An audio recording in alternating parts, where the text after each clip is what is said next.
the Japanese attacked Pearl Harbor, our west coast became a potential combat zone. Living in that zone were more than 100,000 persons of Japanese ancestry, 2/3 of them American citizens, 1/3 aliens.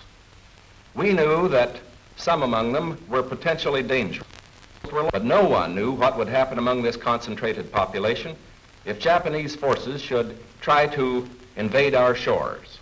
Military authorities therefore determined that all of them, citizens and aliens alike, would have to move. This picture tells how the mass migration was accomplished. Neither the Army nor the War Relocation Authority relished the idea of taking men, women, and children from their homes, their shops, and their farms. So the military and civilian agencies alike determined to do the job as a democracy should, with real consideration for the people involved. First attention was given to the problems of sabotage and espionage. Now, here at San Francisco, for example, convoys were being made up within sight of possible Axis agents.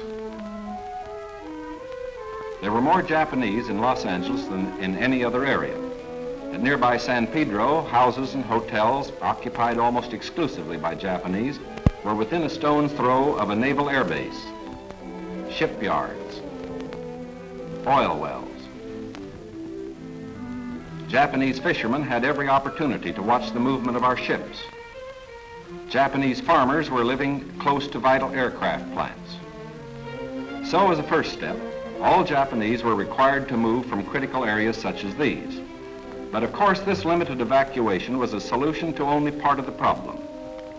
The larger problem, the uncertainty of what would happen among these people in case of a Japanese invasion, still remained.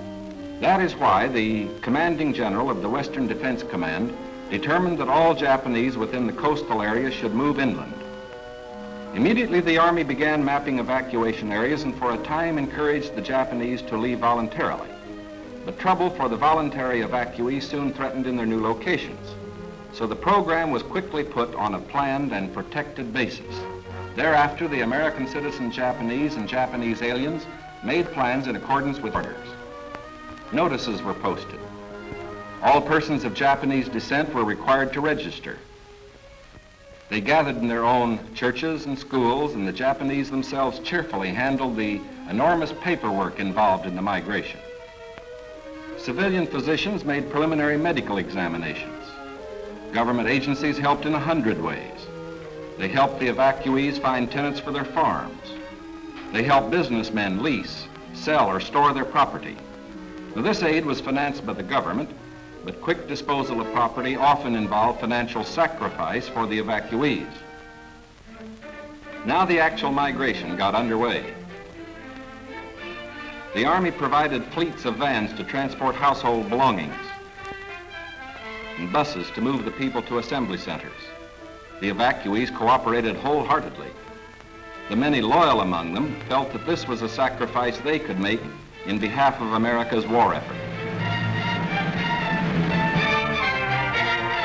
In small towns as well as large, up and down the coast, the moving continued.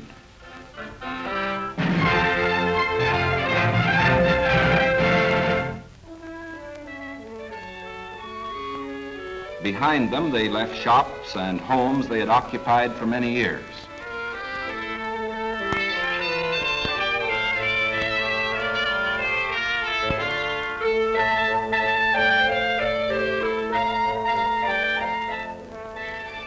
Their fishing fleets were impounded and left under guard.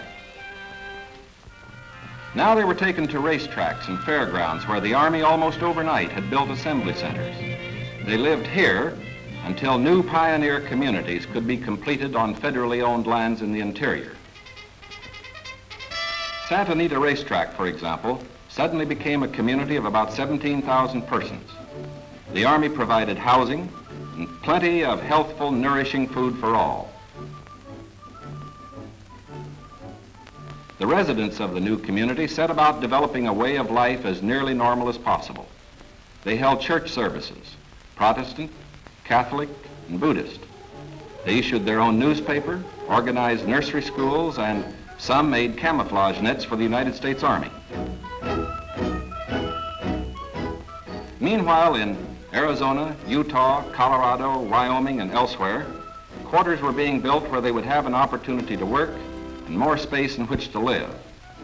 When word came that these new homes were ready, the final movement began.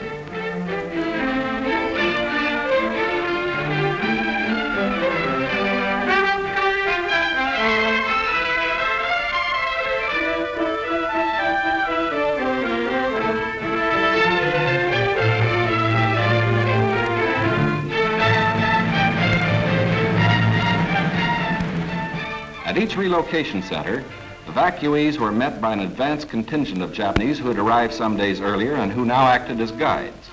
Naturally, the newcomers looked about with some curiosity. They were in a new area, on land that was raw, untamed, but full of opportunity. Here they would build schools, educate their children, reclaim the desert. Their own physicians took precautions to guard against epidemics. They opened advanced Americanization classes for college students, who in turn would instruct other groups. They made a rough beginning at self-government, for while the Army would guard the outer limits of each area, community life and security within were largely up to the Japanese themselves. They immediately saw the need for developing civic leaders. At weekly community meetings, citations were given to the block leaders who had worked most diligently. Special emphasis was put on the health and care of these American children of Japanese descent.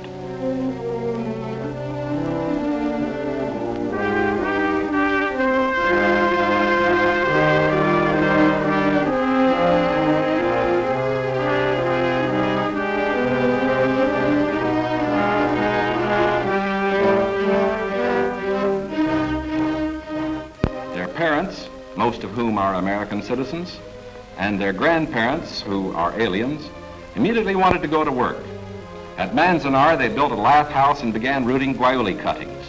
The plants, when mature, will add to our rubber supply.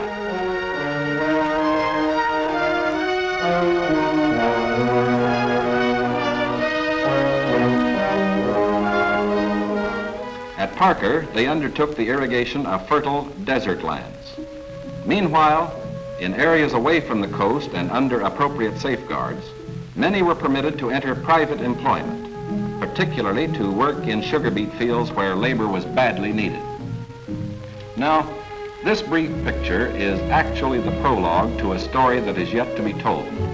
The full story will begin to unfold when the raw lands of the desert turn green, when all adult hands are at productive work on public lands or in private employment.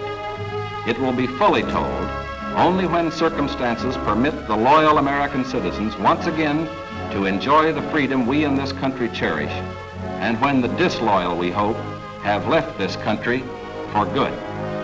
In the meantime, we are setting a standard for the rest of the world in the treatment of people who may have loyalties to an enemy nation.